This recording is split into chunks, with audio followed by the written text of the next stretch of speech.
Well, hello everyone from Lamb Circuit and beyond. This is the first of our Easter Holy Week sort of meditations on the Bible as we think about this Holy Week from Palm Sunday to Easter Sunday. We're just considering again, what does this story mean for us today? And every day, at some point in the day, there will be a short meditation that will be put up on the Lamb Facebook and YouTube pages. But this is for today. This is the Monday in the week, sometimes called Holy Monday.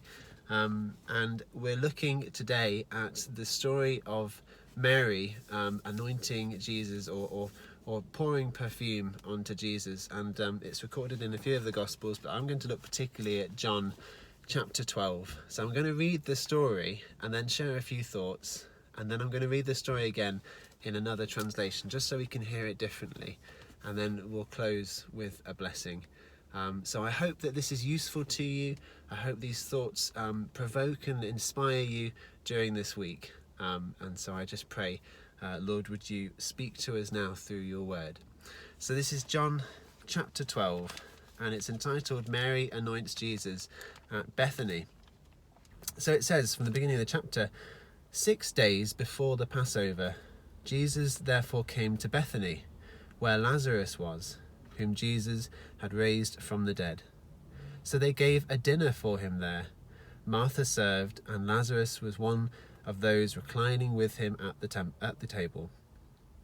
Mary therefore took a pound of expensive ointment made from pure nard, and anointed the feet of Jesus, and wiped his feet with her hair. The house was filled with the fragrance of the perfume. But Judas Iscariot, one of his disciples, he was about to betray him, said, "Why was this anointment not sold for 300 denarii and given to the poor?" He said this not because he cared about the poor, but because he was a thief. And having charge of the money bag, he used to help himself to what was put into it. Jesus said, "Leave her alone, so that she may keep it for the day of my burial. For the poor you always have with you, but you do not always have me." This short story comes right before the triumphal entry, right before Jesus enters Jerusalem in John's Gospel. And so it sort of describes, it's almost a link between what's happened before in John's Gospel up to this point and what's about to happen in Jerusalem during this Easter week. And there's a few things that I just want to point out are going on in the story to reflect on for our lives today. The first thing is, actually all of these things are contrasts. So the first thing is that Mary is anointing Jesus, or she's pouring perfume onto Jesus' feet.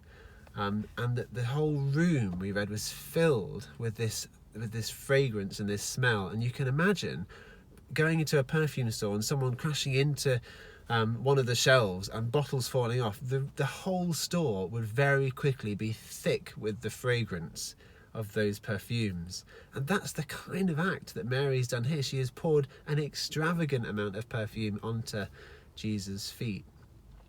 This, I think, is a contrast with what we've read just before this chapter with Lazarus.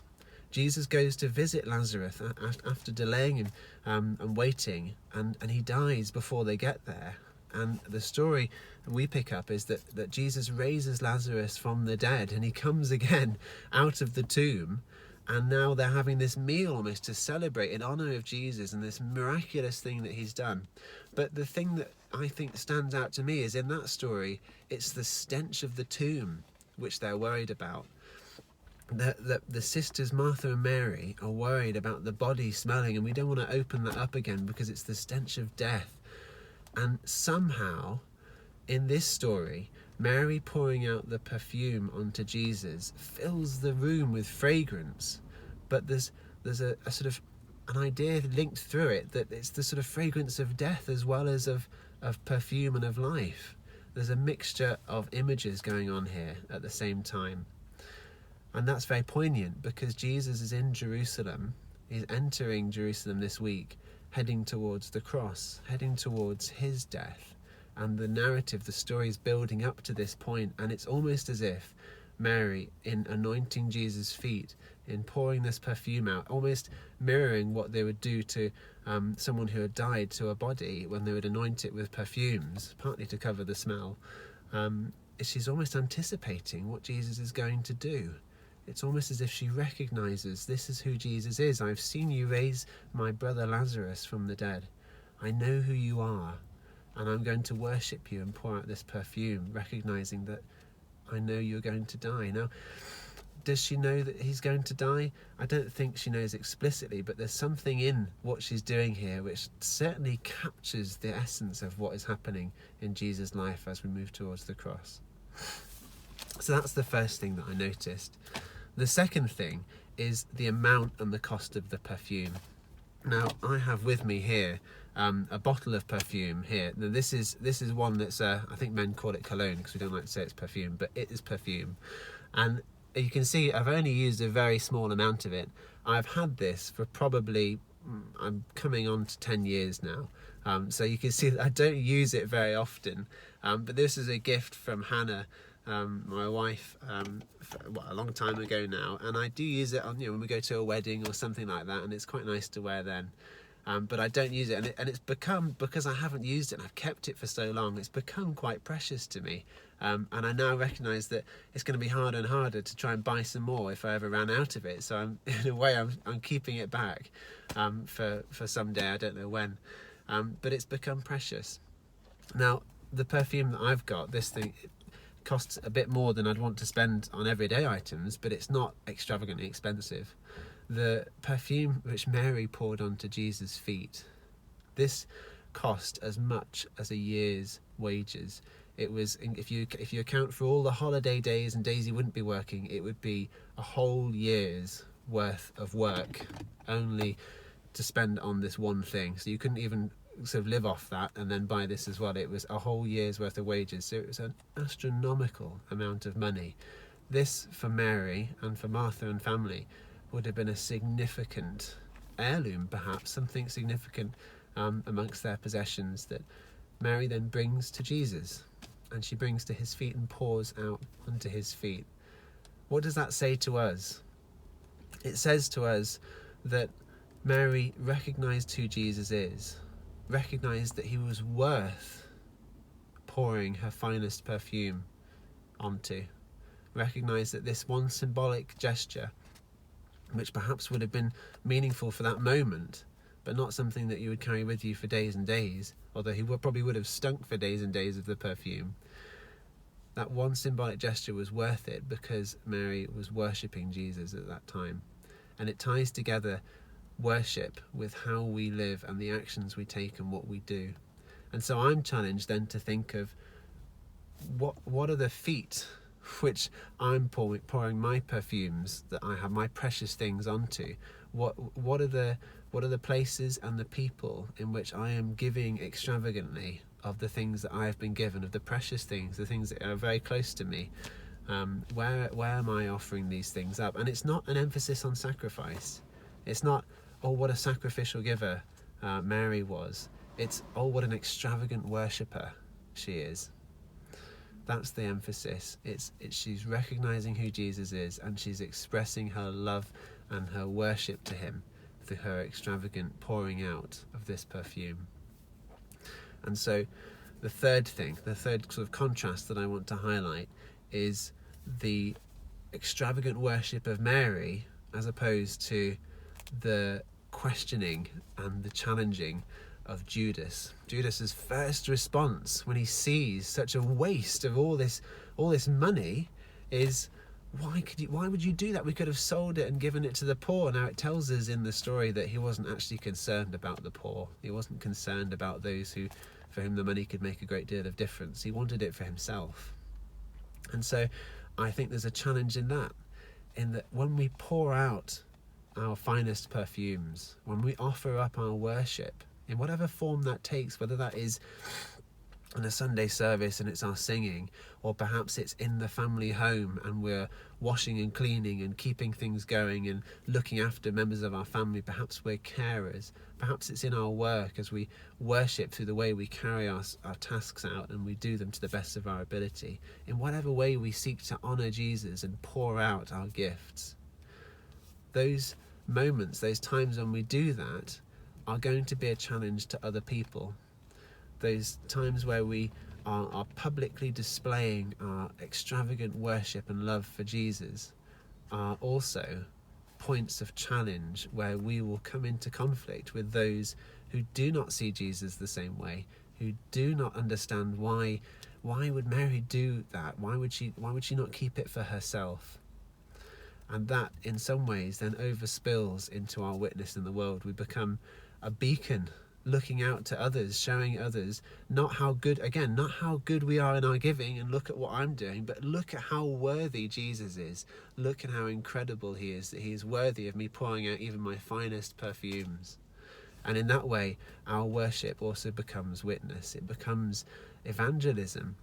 And sometimes I've been thinking recently, especially this week, about how evangelism seems like such a big word, and it's sort of not a word we'd use in everyday language in normal life, and it becomes this thing I've got to sort of present Jesus to people, sort of whole, fully formed and sort of just so in a nice neat bow, and then just sort of leave it with them and then go on with my life, and that's sort of evangelism. No, I think evangelism is our worship of Jesus overflowing into the everyday of life. This was a meal they were at. Yes, it was a celebratory meal, but it was a meal.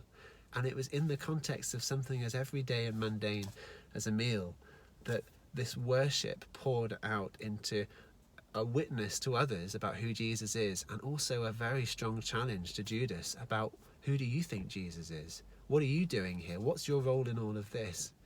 Now, Judas doesn't change his mind off the basis of it, but he is presented with what Mary sees as the reality, that Jesus is worthy of worship. And so there are three contrasts in this story, and perhaps I'll just leave us with some questions before I read it again. And I've not drawn out everything that we could possibly talk about here. I've just chosen the three things which stood out to me. But the questions which I'm wrestling with now and I want to share are these.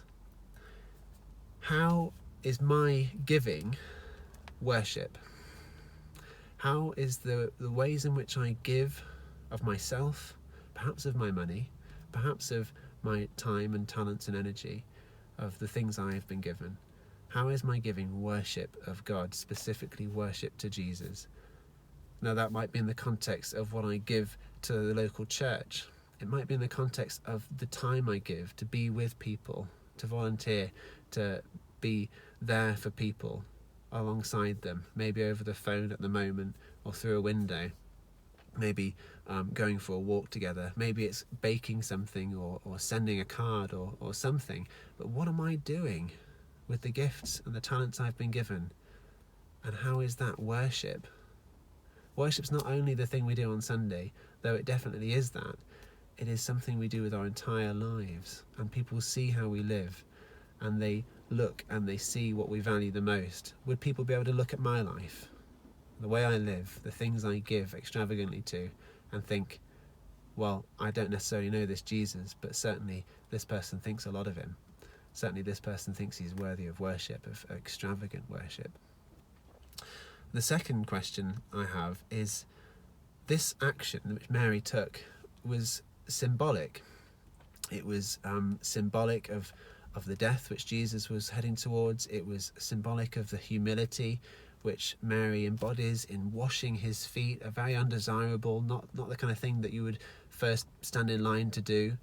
Yet this is the very thing that we see Jesus doing at the Last Supper, just in the next chapter in John, that Jesus gets on his feet and washes the disciples' feet. He shows them what leadership, what true spiritual authority looks like. It looks like getting on your knees and washing your friend's feet. It looks like doing the job which is reserved for the servant or the slave. And Mary sees this and intuits it before even Jesus does in this gospel, which is amazing.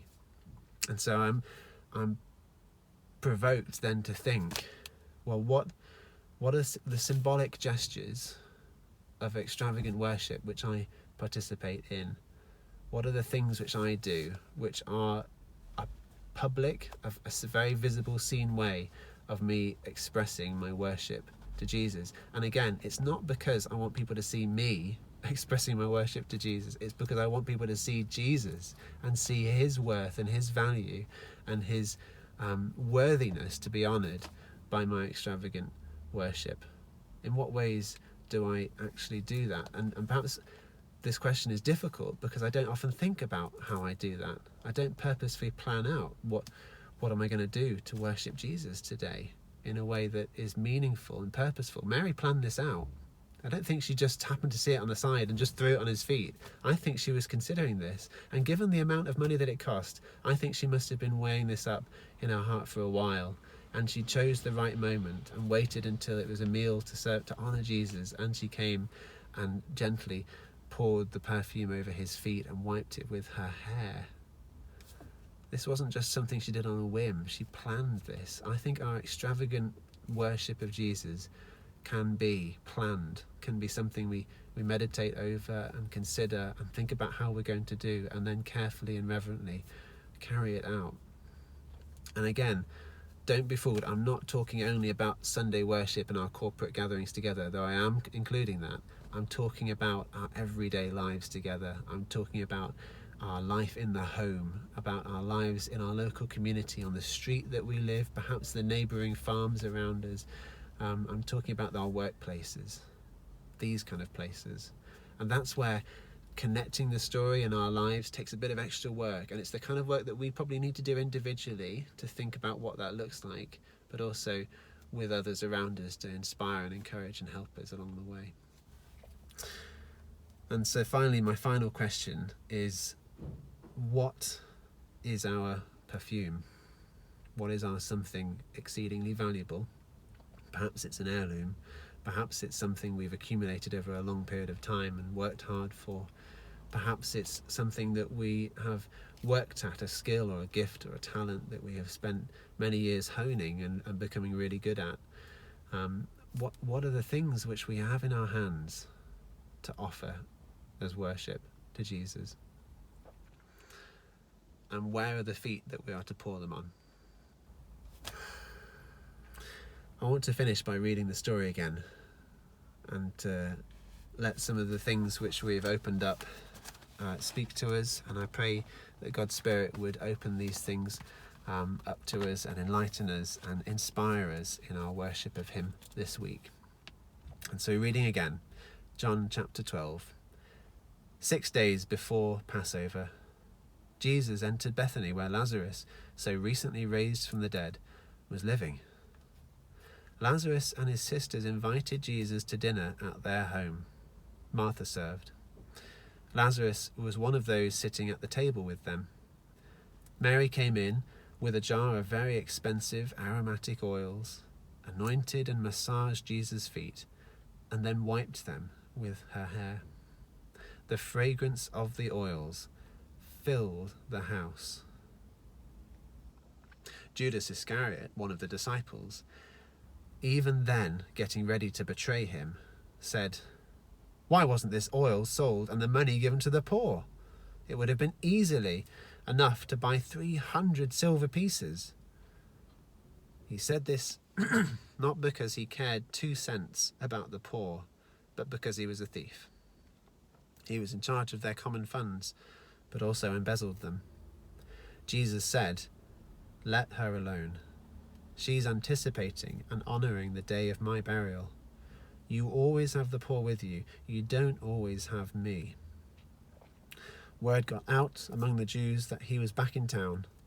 The people came to take a look, not only at Jesus, but also at Lazarus, who had been raised from the dead. And so the high priests plotted to kill Lazarus, because so many of the Jews were going over and believing in Jesus on account of him. I want to close with reading just a short blessing. It's called a paradox blessing. It's from the Celtic Daily Prayer Book. I love this book. I think it's so helpful. And I'm just going to read this to finish our time together. So, may God bless you with discomfort and easy answers, half-truths, and superficial relationships, so that you will live deep within your heart. May God bless you with anger at injustice, oppression and exploitation of people, so that you will work for justice, equity and peace. May God bless you with tears to shed for those who suffer from pain, rejection, starvation and war, so that you will reach out your hand to comfort them and change their pain to joy. And may God bless you with the foolishness to think that you can make a difference in the world, so that you will do the things which others tell you cannot be done. Bless you all. Thank you for joining me, and look again for our next Easter meditation tomorrow. God bless.